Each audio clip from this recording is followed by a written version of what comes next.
Hi guys, in this video I'll show you how I cook my Nigerian chicken. You can use this for your stew, your jollof rice on the side, or you can just eat it like that with suya spices and it's really delicious. I will show you that one at the end. So first of all, you add your all-purpose seasoning, your Maggi, thyme, all the seasoning you normally use for cooking, and this is a homemade frozen a spice that I made myself. Let me know if you want the recipe for this. You basically have parsley, ginger, garlic, and pepper, all those good stuff. It makes life so much easier. This one have onions in it as well. Let me know if you want the recipe for this. I'll be sure to make a video on it. So I'll cook that for a bit. So I'm just gonna turn it for you right now, but you're basically going to cook this for as long as needed, normally around 45 minutes to 2 hours, depending on how stubborn the chicken is. But yeah, you cook it until it's soft and tender. And once it's soft and tender, just check it. It should be easy to pull out from the bones.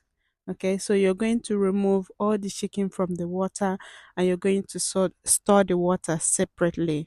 All right, so I put the water inside the freezer because I know I'm not going to use it anytime soon. And then we are going to fry the chicken. Okay, granted, in this video, this one is a bit burnt, but I really wanted it to be very crispy. So you're going to fry it on low to medium heat on both sides, and then once it's ready, you can literally store this in freezer like this and bring it out to use it to cook your soup, or you can put it on the side of your jollof rice, or just eat it plainly like that, with if it's men, beer, if it's women, with Fanta, with Coke, just like a snack, right? Okay, so I'm just showing you how I fry the next batch. So you can see it's on a very low heat and I just let it fry properly. All right, and for this one, I'm actually eating it on its own with cucumber, with sweet pepper, and with suya spice. It was really, really delicious. The key to making this really yummy is making sure you put a lot of seasoning, Maggi, salt into it when you're cooking it so that it is very, very delicious, so that it soaks in all those spices that you're putting into it.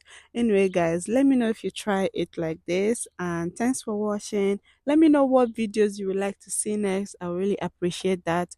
Give us a like, and yeah, speak to you later. Bye.